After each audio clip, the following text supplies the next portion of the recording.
Welcome back to another one story. The story begins. The image shows a man traveling on a train, holding his phone and scrolling through social media. Suddenly, as soon as he removes his earphones, he hears a baby crying. He looks over and sees a woman trying to soothe her crying baby, but the baby won't stop. The crying becomes so disruptive to the people standing nearby that a man standing in front of her suddenly shouts at her, "Letting your child cry and disturb everyone so much. Quickly, soothe them so they stop crying," even though she didn't want the child to cry either. The man then continues to shout and scold her harshly. Meanwhile, the first man puts his earphones back on to listen to music, to avoid hearing the disruptive noise. After a while, he hears his phone ring. It's a call from a beautiful woman. He doesn't answer, so he hangs up. Just then, he arrives at his stop. He gets off the train and walks up the stairs to the exit. He sees that woman calling him again. He answers, and hears her say, "Finally, you answered my call. Where are you?" He replies, "I'm on my way to my part-time job." He then asks, "Why are you asking?" She tells him to come to the hospital. He asks what's wrong, and she replies, "I'm pregnant." This surprises the man. She continues, "Even though we broke up,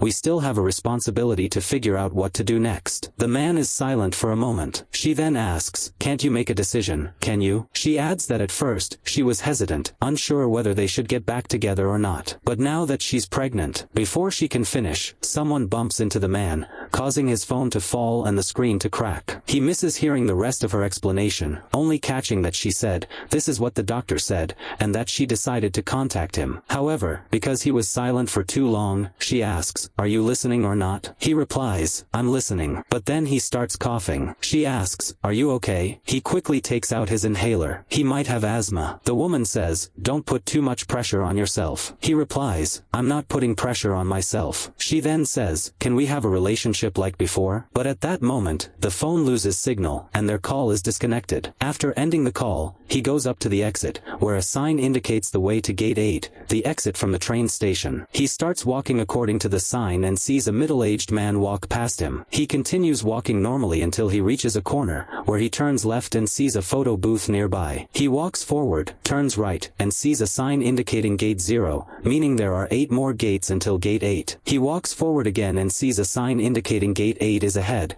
just like when he first entered. But what's strange is that he sees the same middle-aged man walk past him again, just like the first time. This makes him pay a little attention to the man. He continues walking forward, turns left, and sees the photo booth again. He walks forward, turns right, and sees the Gate 0 sign again. This means he's returning to the starting point. He hurries forward and sees the Gate 8 sign again, just like before, and sees the middle-aged man walk past him again. This third time, he starts to suspect something is strange. He begins to examine the surrounding signs more carefully. He walks forward, keeping an eye on the middle-aged man. He continues forward, turns left, and sees the photo booth again. He turns right and sees that he is at Gate 0 again. He no longer cares and just walks forward. He still sees the middle-aged man walk past him. Suddenly, he stops, turns around, and sees the middle-aged man walking up and stopping right behind him, smiling creepily. He doesn't move or speak, making the man increasingly frightened. He walks away from the man until he sees that he is still at Gate 0. He continues walking forward, noticing he is in the same place,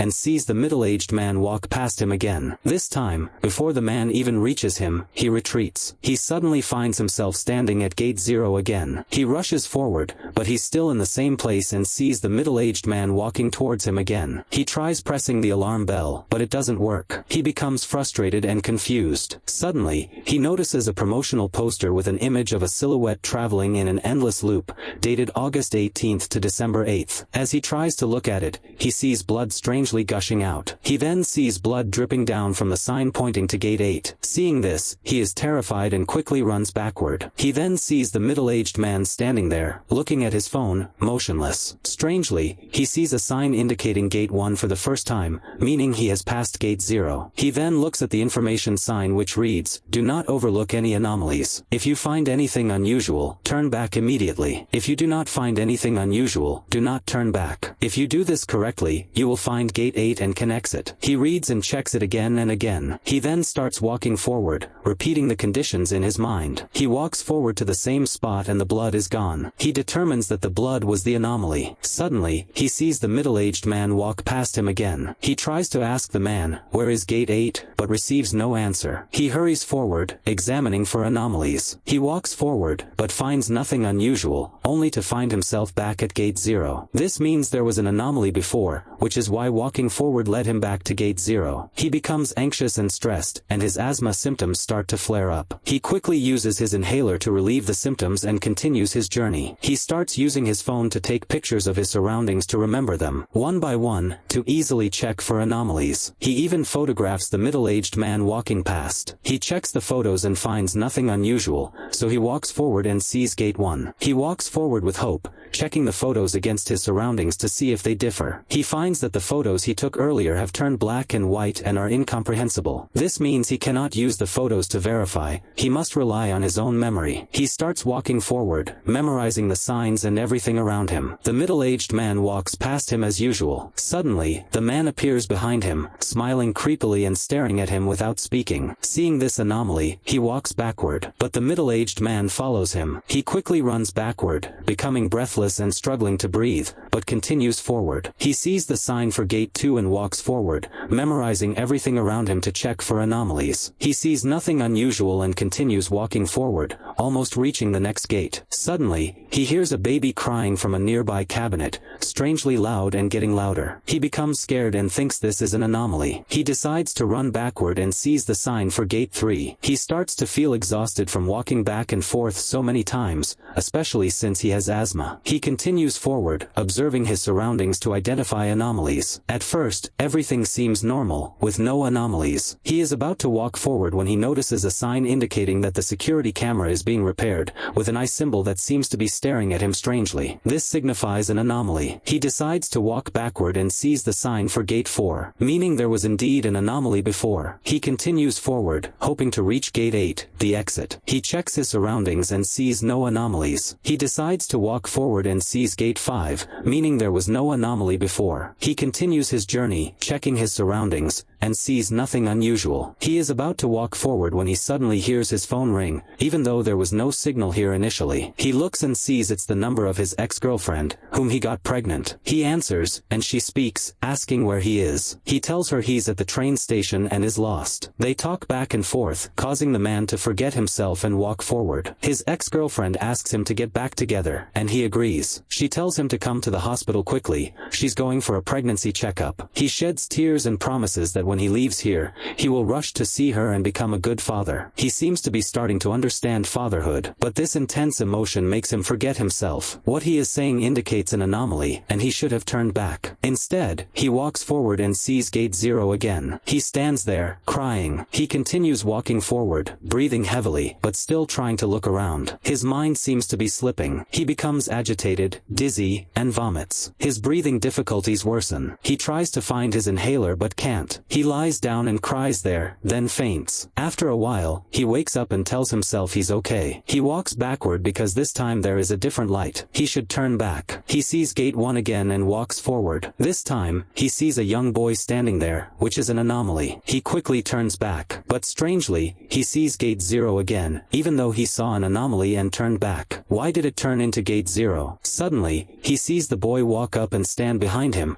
with a slight wound on his face. He asks the boy, "Are you alone? Are you lost?" The boy doesn't answer and runs forward. He tries to follow the boy and sees him standing ahead, pointing at the middle-aged man who always walks past them. The image then focuses on the middle-aged man walking silently. He sees that he is also lost there, having reached gate 4. He speaks happily with the boy. What's interesting is that this boy has no wound on his face. This means the boy and the middle-aged man are from a previous timeline, before the boy got injured. The man leads the boy forward. The middle-aged man, upon reaching that point, sees a schoolgirl walking out. She doesn't speak at all. The middle-aged man checks for anomalies but finds none. He leads them forward and sees they have reached gate 5. The middle-aged man is very happy. He walks forward again and sees the schoolgirl walk out as before. He carefully observes his surroundings for anomalies. Suddenly, the schoolgirl stops and speaks to him. Are you lost like me? Isn't it good for us to be together here? Aren't you tired of carrying your bag every day to the train station to work? The same thing every day? It's no different from being lost on this train. The man says, are you thinking I'm stupid? She replies, you are the one who is stupid. If you leave here and have to go to work every day, the same thing. Suddenly, the girl stops talking, like a robot running out of power, and remains still. She then starts repeating the same words in a frightening manner. The man realizes that this girl is the anomaly. He quickly leads the boy backward. He sees the sign for gate 6 and tells the boy,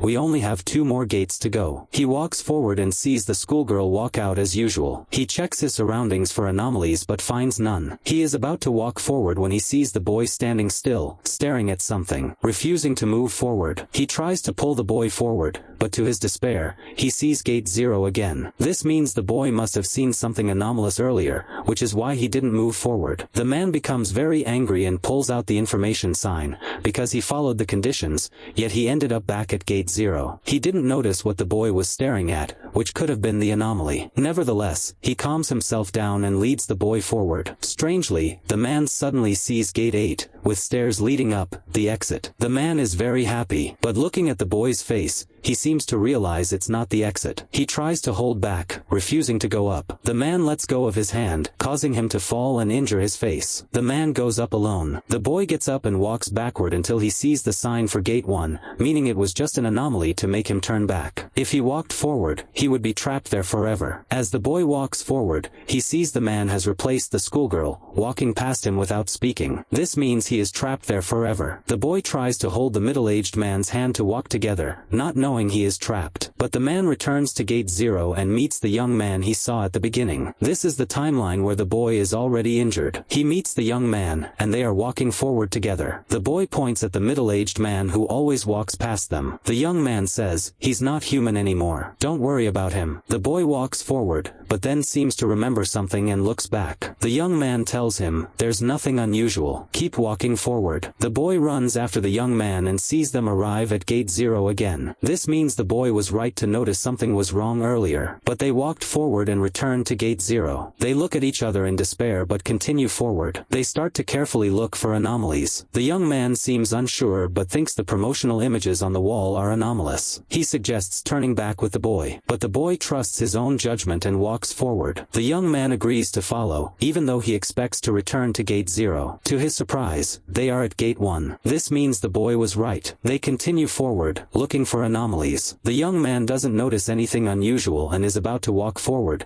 but sees the boy standing still, staring at something, refusing to move. The young man walks over to look and sees the anomaly. The door handle is in the middle. They quickly turn back and arrive at gate 2. They continue forward. Suddenly, the lights flicker and go out. The young man turns on his phone's flashlight. Suddenly, he hears a strange sound that startles him. He shines the light and sees a metal bar from the ventilation system has fallen down. He sees blood nearby, strangely. Then he sees the middle-aged man walk past normally. Suddenly, he sees many rats running past. Strangely, all the rats make sounds like babies. The young man is very confused. He shines his light to get a closer look and sees that the rats have human ears on their bodies. Some have human noses, and others have human eyeballs, strangely. Suddenly, a rat with a human mouth screams like a baby. The young man is terrified and drops his phone. The boy who was with him picks it up and gives it back. They regain their composure, realizing this is just confirmation of an anomaly, and decide to turn back. The lights come back on, and they see they have reached gate 3. They continue forward. This time, they see a cat sitting ahead of them. It runs backward past them. Even stranger, the young man suddenly sees his girlfriend, whom he got pregnant, standing ahead, staring at him. Even stranger, the boy calls the woman Mom. He is about to run to her, but the young man tries tries to stop him, saying, "She's not your mother. It's just a trick." He tries to hug the boy and walk backward. They then sit down to rest at the sign for gate 4. The boy starts to speak, saying he misses his mother. The young man asks about his father, and the boy says he's never met him. The young man replies, "I understand that feeling. I'm the same." After talking, they continue forward. At first, the young man thinks there are no anomalies and wants to go forward, but the boy says he noticed the number 8 upside down. The young man looks and sees it's true, so they turn back. They reach gate 5, and then continue forward, checking for anomalies. Suddenly, a door opens. They look inside and see the young man again, standing in the train car from the time when there was a crying baby, and the mother was scolded by the man in front. At that time, he didn't care and put on his earphones, ignoring the situation. It seems to be showing his past mistake, where he only cared about himself, even though he saw unethical behavior towards the woman with the baby, and didn't help. He closes the door and thinks it's an anomaly, then walks backward. They can then walk to gate 6. The young man asks the boy, "If we can get out of here, what do you want to do first?" The boy replies, "I want to eat pizza." The young man also thinks about what he would do first if he got out. The boy then walks up with a seashell and gives it to him. He accepts it, thanks the boy, and continues forward. They check for anomalies but find none. Suddenly, they hear an alarm. They become very scared. After a while, a flood rushes towards them from ahead. They try to run backward but can't escape. They are engulfed by the flood. The image then shows them at the seaside. The young man is standing with his pregnant girlfriend, and a boy is playing ahead. The boy says, "Dad." He walks up with a seashell to give to his father, showing that this boy is the same boy who was with him. The image shows them still there, with the floodwaters rising. The young man tries to lift the boy onto the sign for gate 8. After a while, the young man is swept away by the water. After the water recedes, the area is filled with debris. The boy gets up and walks backward, seeing gate 7. He doesn't see the young man anymore. He walks forward alone. Before leaving the area, he looks back for the man but doesn't see him. He decides to continue forward. After a while, he sees the man walking out, checking for anomalies. He finds none and decides to walk forward. He sees that he has reached gate 8, the exit. He successfully exits and can take the next train to leave. He puts on his earphones to travel as usual and suddenly hears a baby crying. He sees a young mother holding the baby, and a man standing in front scolding her for not knowing how to soothe or care for her child. Before, he didn't care and continued listening. But after going through all these experiences, he decides to step in and protect the baby and the girl. Our story ends here. Thank you for watching. Don't forget to subscribe and like this video. Oh my God!